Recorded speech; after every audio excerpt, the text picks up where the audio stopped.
Welcome to Modern Church Leader, a short daily show to help you grow your church, be more effective and efficient, and powerful for the kingdom of God. So my name is Matt Morrison. I'm the team lead at Tidely Sites, and today we're going to talk about why it is important to have an easy-to-edit website. At the end of the day, it doesn't matter how beautifully designed your website is. If it is difficult to update, then your website is eventually going to go out of date. People will not want to jump in there. Your church administrator, this is not their favorite thing to do, is to edit your website. So if we haven't made it super simple, then your events calendar is going to fall out of date. Your ministries are going to no longer communicate the heart of where they're actually at. It's going to communicate where they were at 6 months ago or 2 years ago.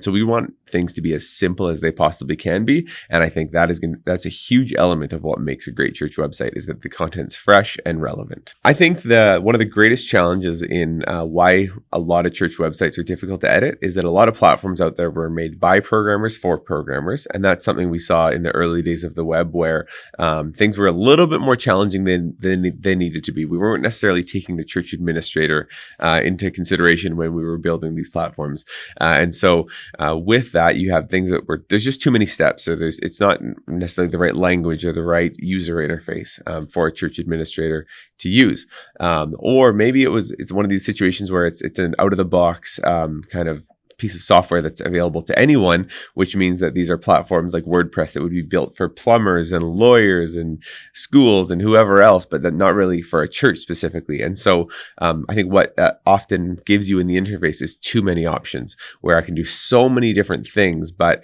that you remove at the level of simplicity, where it's actually easy to do it because I only see the buttons I need to.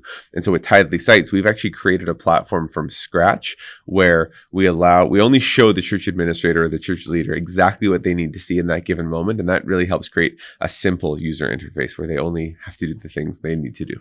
I think a few key things churches want to think about in trying to solve this problem is, one, prior to moving ahead with your next church website, before you do anything, ask your developer if you can demo the software. I think so often we'll look at the designs of our potential developer and say, hey, these sites look great. Awesome. Let's move ahead. But you haven't actually looked at what the editing experience is like. So you should be able to demo that editing experience to make sure that, yes, our secretary, or yes, I am able to edit this website and it's going to be a good experience, because once the website's launched, the developer's gone and it's just you and that website now left with going forward.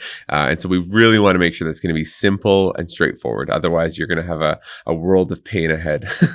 The second thing that you'd want to do is really map out the features that matter to you. So the tools that your church is going to need going forward, and are those things easy to do? Because sometimes you can say, yeah, page editing is really, really simple. That's great. But actually uploading a sermon could be an 8-step process. And so even now your media volunteer is going to just feel the pain of that. And so look at those key tasks that you're going to be performing on a weekly basis and ask, how easy are they to do? And are they really simple? Because again, this is what you're going to be left with going forward. So we want to make sure that we can do them all in a really straightforward manner.